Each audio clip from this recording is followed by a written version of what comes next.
Sushi! Punta ka doon, eat ka muna! Eat ka muna! Eat ka muna! Ano nga, punta na daw, Sushi! Ayan, ano ka na, Sushi? Oh, eat ka muna, eat, eat! Set up na siya. Ganito kami mag-celebrate talaga. Ever since naman talaga hindi kami nag-i-invite, kaya sorry po sa mga hindi na-invita. Talagang lagi kaming for family lang talaga. Ikaw doon. Tapos meron doon, pahinga na yan, kasi runner yan, mapagod mo. Tapos ito yung binili namin na floaty sa TikTok. Tingnan natin mamaya yan kung mag-work. Kung kaya niya ako. Ang ganda dito. Second time na namin dito eh. Nagustuhan namin dito kaya ito, bumalik ulit kami. Ayan, dalawang villa yan. Parehas yan na merong taas. May kanya-kanyang CR, air condition room, up and down. Yan. Siyempre separate yung CR nila. Sa gitna yung karaoke room. Meron pa yan sa likod nga yung kitchen. Ayan, dito tayo sa shower room. Shower area. Yan. Tapos may CR.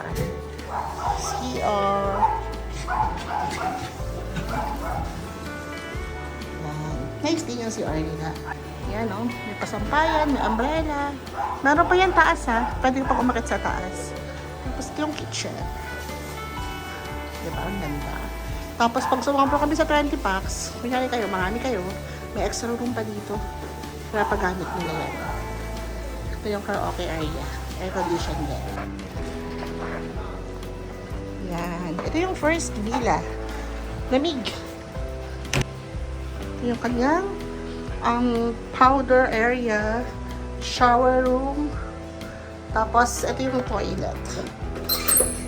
Yan, toilet. Pinagbukod yung toilet at saka yung shower room.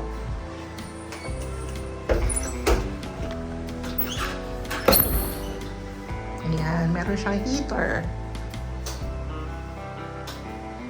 Ganda. Meron siyang hammock sa taas Yan. Tapos spiral stair. Ayun ang problema ko dyan. Hindi ako akit sa taas. Kasi dito ako pesto. Para mamaya papag-video ko kay JP yung taas.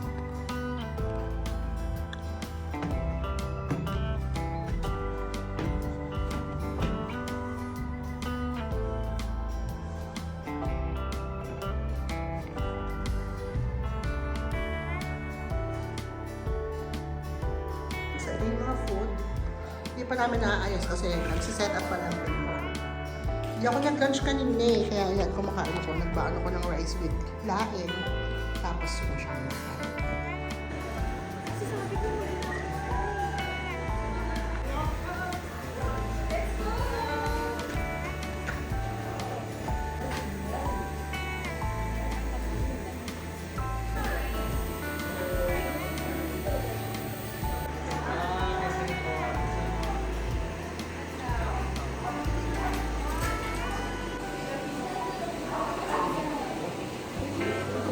Happy birthday, Ate Pin.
kilala niya si Jesus, syempre. Jesus muna bago ang lahat.